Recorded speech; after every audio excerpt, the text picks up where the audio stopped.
porque o Rodrigo Viga está nos aguardando para trazer, uma nova operação, na verdade a segunda fase da operação Unha e Carne, realizada no Rio de Janeiro, que inclusive por conta de um celular, que foi o celular do Bacelar, o ex-presidente da Alerj, da Assembleia Legislativa do Rio de Janeiro, que foi encontrado, a polícia começou a fazer a apuração e encontrou alguns elementos que o Rodrigo Viga vai trazer as informações ao vivo pra gente. Viga, bom dia com você. Tudo bem, Tasso? Bom dia para você, para a rapaziada toda aí da bancada do sofá, nosso ouvinte espectador internauta da Jovem Pan. Não sei porquê, começando contigo, talvez seja inspirado na sexta-feira, me veio na memória uma música lá das antigas, acho que era uma música baiana, alguma coisa do gênero, não sei o que, é bomba, eu não lembro direito como é que é, mas a gente pode fazer uma alusão com o momento atual. O celular do Bacelar é bomba. A gente está com essa informação há 2 semanas, viu, meu caro David Tasso? Afinal de contas, por ali passaram muitas mensagens, muitas conversas e também, agora, segundo a Polícia Federal, muitas supostas irregularidades e ilegalidades, que inclusive levaram à prisão nesta terça-feira um desembargador do TRF2, o Tribunal Regional da 2ª Região, que atende Rio de Janeiro e Espírito Santo. Ele é Macário Ramos Judici Neto. A gente tem as imagens aí mostrando, ele chegando agora há pouco aqui na Superintendência da Polícia Federal, foi o alvo principal dessa segunda fase da Operação Unha e Carne, que cumpre também 10 mandados de busca e apreensão aqui no Rio de Janeiro e lá no Espírito Santo. Estiveram na casa do Macário no Espírito Santo, a esposa dele não foi alvo, mas olha como é que as coisas são entremeadas, entrelaçadas e há muita interseção entre fatos e acontecimentos. A esposa do Macário até bem pouco tempo trabalhava na Assembleia Legislativa do Estado do Rio de Janeiro. Pois bem, por que ele está sendo preso? É mais um acusado de obstruir, atrapalhar e vazar informações naquela operação de setembro que levou à cadeia o então deputado estadual no exercício do seu mandato, Tiago Santos Silva, o famoso TH, que permanece preso desde setembro. Inclusive chegou agora há pouco aqui à Superintendência da Polícia Federal para ser ouvido, para ser interrogado pelo delegado do caso. O que une aí, o que aproxima o desembargador preso e TH. O desembargador Macário, ele é nada mais, nada menos do que o relator, o responsável por esse processo de TH, que está detido desde setembro, aqui no Tribunal Regional Federal da 2ª Região.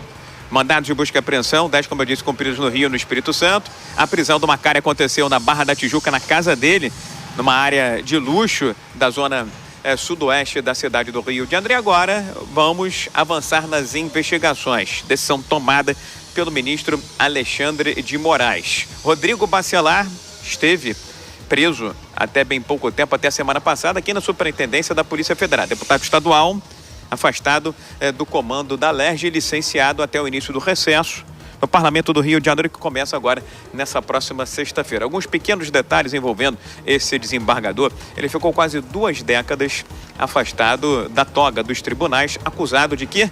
Vender sentenças, meu caro David Tasso, mas regressou, retornou à toga ao tribunal aqui do Rio de Janeiro em 2023 e logo em seguida foi indicado para se tornar desembargador. É por tempo de serviço, não é por capacidade, qualificação ou por mérito para assumir essa cadeira. E por último, só mais um pequeno detalhe, a gente fez aí um levantamento da ficha do salário desse desembargador. Você sabe muito bem que esse salário tem como teto constitucional, tendo como referência o STF, R$46 mil.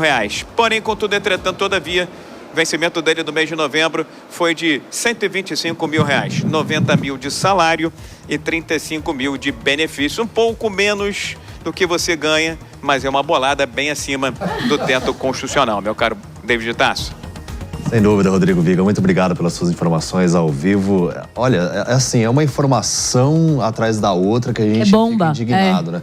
Não, é como ele mesmo trouxe o contexto, é uma bomba atrás da outra, porque a gente vê então um desembargador que foi responsável pela prisão do TH Joias, mas antes, ele, de acordo com a Polícia Federal, né? Inclusive, vou agradecendo o Viga aqui. Você quer falar mais alguma coisa, Viga? Pode Ô, David. Só um detalhe que me chegou a informação aqui agora há pouco. Existe uma informação que está circulando aqui na Polícia Federal, que na véspera daquela operação que resultou na prisão do TH, quem estava sentado à mesa com o Rodrigo Bacelar, naquele telefonema, naquela troca de mensagens, justamente o desembargador que foi preso na manhã desta terça-feira em casa na Barra da Tijuca, zona sudoeste da capital. Ou seja, ele teria não só trocado informações com o Bacelar, mas também teria ouvido aquela conversa que o Bacelar teria dado orientações para que o TH Joias destruísse provas que pudessem comprometê-lo na operação da PF, que aconteceria no dia seguinte, no famoso Day After. É bomba, como diz a música, meu caro David Tassi. Tá certo, Viga, muito obrigado pelas suas informações, bom trabalho por aí. Se tiver qualquer atualização, vai trazendo aqui pra gente, porque muita coisa ainda pra Polícia Federal investigar. Mas eles reunidos num restaurante, sentados à mesa, e aí tem o Bacelar, o desembargador, que determinou a prisão, mas antes ele avisa junto com o Bacelar, amanhã a gente vai estar realizando aí, destrói tudo, vê, recolhe tudo que você tiver. Ele até colocou um caminhão de mudança, tem imagem mostrando isso em frente à casa. Retira as coisas, aí por isso dá o nome da operação também, unha e carne, porque retirou diferentes picanhas ali nos freezers, né? Porque não tinha nem como justificar o porquê de tanta carne, mas não era só carne. É muito dinheiro envolvido e é muita corrupção também, Dias Peixoto. Não, é muito absurdo e vale mencionar que, como o Viga trouxe, é um desembargador que já passa por uma outra situação em relação a processo e acusação de venda de sentença. Então não é uma novidade. Mas vamos para o Rio de Janeiro. Sabe quem foi punido pelo CNJ, Conselho Nacional de Justiça? O Bretas. O Marcelo Bretas foi o juiz que colocou o Sérgio Cabral na cadeia e muitos políticos ali do Rio de Janeiro com um desdobramento carioca da Operação Lava Jato. Mas ele foi punido em um processo sigiloso. Ele não pode falar sobre a razão da punição dele e, quando perguntado, o CNJ não mostra a razão da punição dele. Então, por que será que quem coloca o político corrupto na cadeia, um réu confesso, por sinal, Sérgio Cabral, tem essas punições, mas quem? E aí a punição viria em tese ali de uma conversa que ele teve com advogados. Mas que conversa é essa? O que aconteceu? Nada é dito. Mas no caso de um desembargador que vai e dá um mandado de prisão, mas está numa mesa com alguém que vai avisar como que vai acontecer, que já tem outras acusações em relação à venda de sentenças, ele tá tudo bem, né? Vamos ficar tranquilo. Então, assim, é uma situação de revolta que é o Tropa de Elite, é o filme mesmo. É um sistema que vai captando e vai cooptando todos os fatores. E nisso, no Brasil, a impunidade vai vencendo, o mal vai vencendo. O Bacelar foi solto. Solto por quem? Por deputados eleitos, que publicamente, precisava de 36, teve mais de 45, que publicamente falaram, vamos libertá-lo. Então, que país é esse, né? Não, sem dúvida. Para o pessoal do rádio, a gente vai para um rápido break e voltamos daqui a pouquinho. Para as outras plataformas, seguimos aqui porque, assim, é de causar uma indignação e você acho que tocou num ponto que é fundamental, onde aqueles juízes que realmente, né, os magistrados que atuam para acabar com a corrupção acabam sofrendo punições. E aqueles que atuam no conluio, de acordo com as investigações, esses são os bonificados com 125 mil de salários. Essa é a tomografia do câncer que acomete o judiciário brasileiro e que precisa ser enfrentado com seriedade.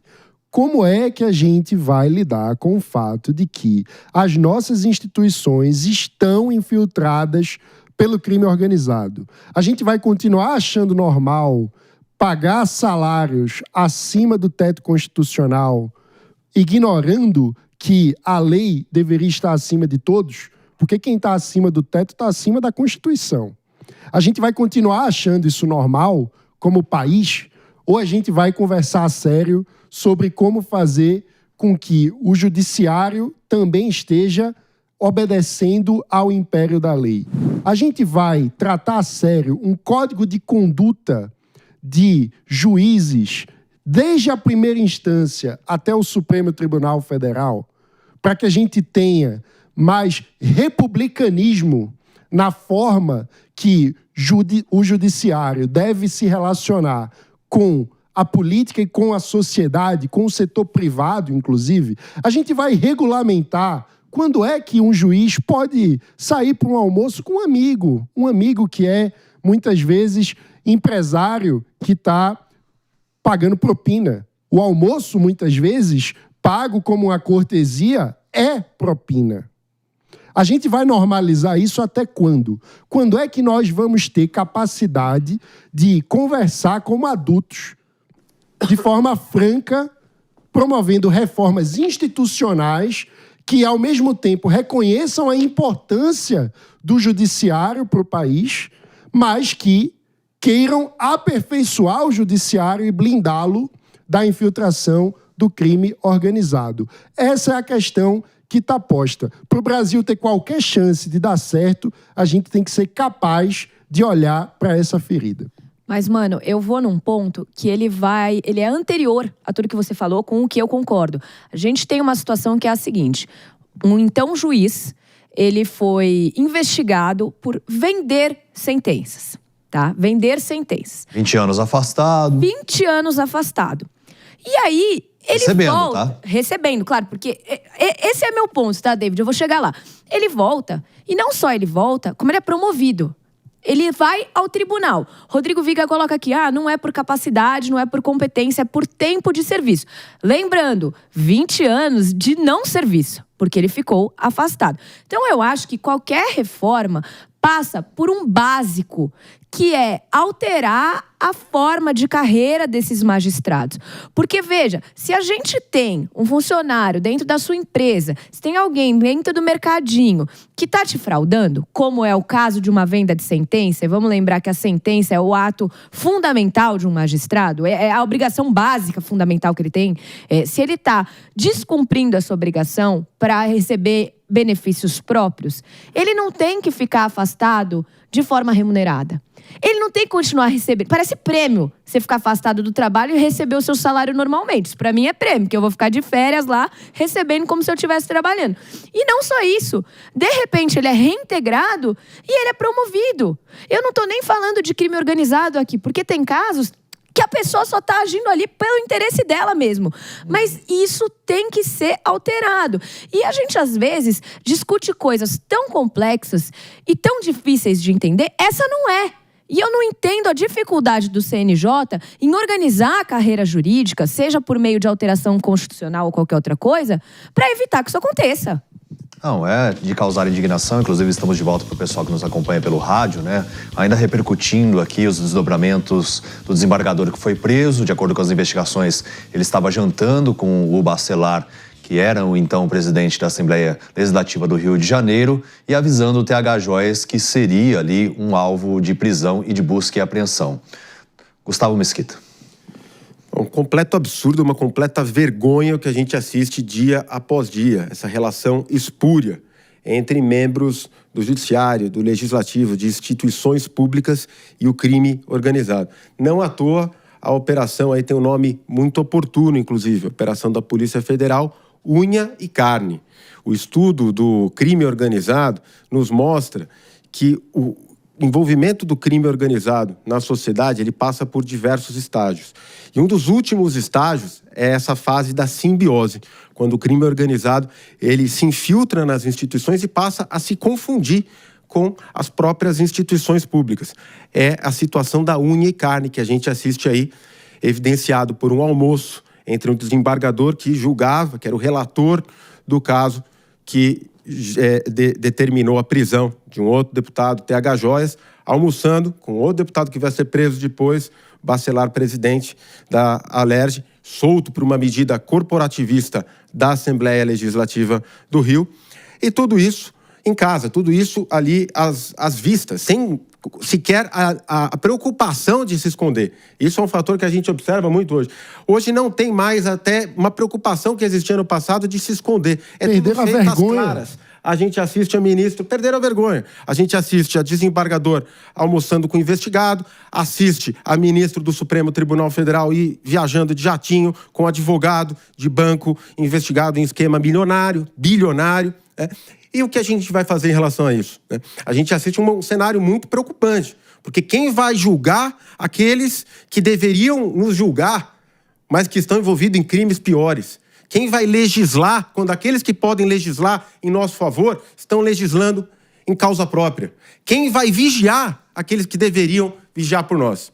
A resposta é, se o povo não se levantar e cobrar ativamente, ninguém.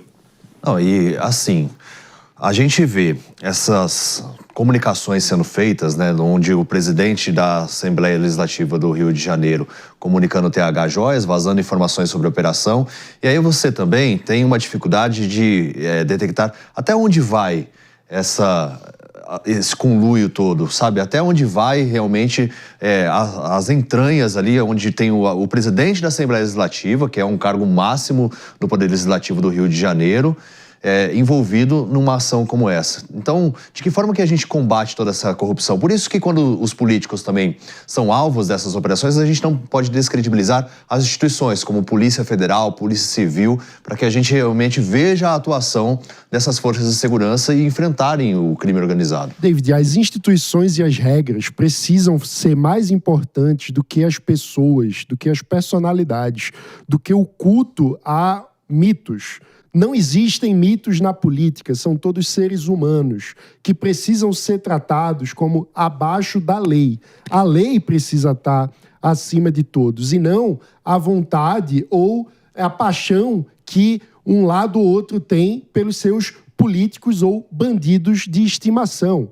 E quando a gente entender isso, quando a institucionalidade for mais importante do que a personalidade, aí a gente vai levar a sério regras que coloquem, por exemplo, limites na forma como membros do judiciário se relacionam com o setor privado, com outros entes do setor público, com pessoas que estão sendo investigadas.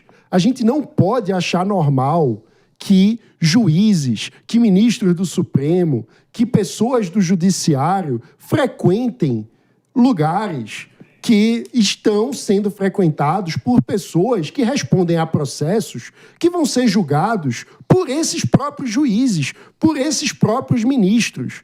A gente tem, muitas vezes, no Brasil, um tipo de argumentação como se, não, mas você não pode punir a pessoa porque ela ocupa um cargo público, ela não pode mais ter amigos, ela não pode mais frequentar lugares que os amigos ricos estão pagando para ela ir, não pode ir de jatinho ver um jogo da Libertadores. Totalmente não. Só porque é ministro, só porque é juiz.